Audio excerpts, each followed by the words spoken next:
বিদ্রোহী কবি কাজী নজরুল ইসলামের সমাধিসৌধ, যেখানে সাহিত্য রয়েছেন বিদ্রোহী কবি কাজী নজরুল ইসলাম, আর তার পাশেই আরেক বাংলার বিপ্লবী বিদ্রোহী শরীফ ওসমান হাদি, তার কবর খোঁচা হচ্ছে। কাজী নজরুল ইসলাম হচ্ছেন বাংলা সাহিত্যের বিপ্লবী, আর জুলাই যোদ্ধাদের বিপ্লবী হচ্ছেন শহীদ শরীফ ওসমান হাদি। শহীদ শরীফ ওসমান হাদি শহীদ হওয়ার পরে তার কবর কোথায় হবে তা নিয়ে সমগ্র জাতি কিন্তু বিচলিত ছিল।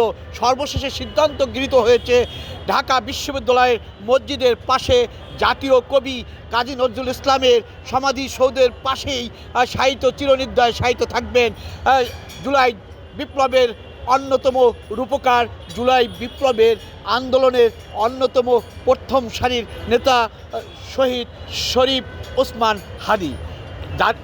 বাংলাদেশ ঢাকা বিশ্ববিদ্যালয়ে যে মসজিদ, সেই মসজিদের পাশেই যে জাতীয় কবি কাজী নজরুল ইসলামের সমাধিসৌধ, সেই সমাধিসৌধের পাশেই কিন্তু আজকের শরীফ ওসমান হাদির কবর হতে যাচ্ছে। সেই কবরে চিরনির্দয় সাহিত্য থাকবেন। একজন হচ্ছেন বাংলা ভাষার বিপ্লবী, আরেকজন হচ্ছেন বাংলা হাজার বছরের বিপ্লবীদের অন্যতম শরীফ ওসমান হাদি। সেই শরীফ ওসমান হাদি কিন্তু আজকের এই কবরস্থান